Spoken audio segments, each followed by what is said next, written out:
Hi friends, good evening. This board is Sony, brand Sony. Motherboard part number is MBX239. This board schematics not available. This board received today dead conditions. So I check this board. First the amp value is 006 amp value. I check this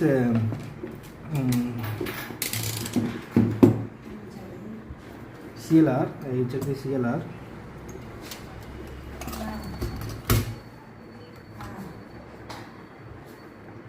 And the node is coming, no shorting, no, I check already impedance mode, no shorting, no damage, no rust. So first I check this CLR is 19.40 voltage coming.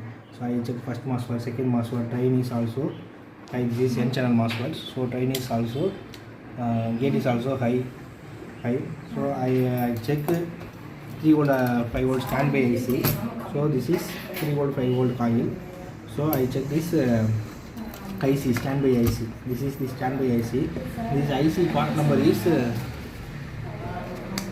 SN608098. So I check this Google. This IC.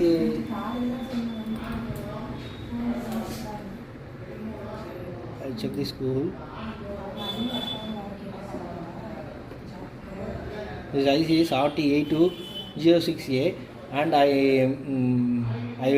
have one more schematics, the MPX223. So I open the schematics. The schematics I check this IC. So I reference this schematics.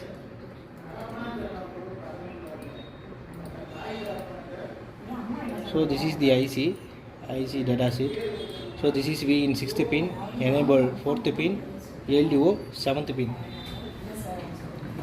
I check the 6th pin, V is 19.40 volt coming, enable 4th pin is 13.95 volt is coming, but the 7th pin 5 volt always LDO is not coming. So this LDO goes to PU9 IC. So this IC be in, this is enable or enable. So this release 3.3 volt LDO. So this LDO is going to IO. So this is not available 5 volt always LDO. So I remove the PU9.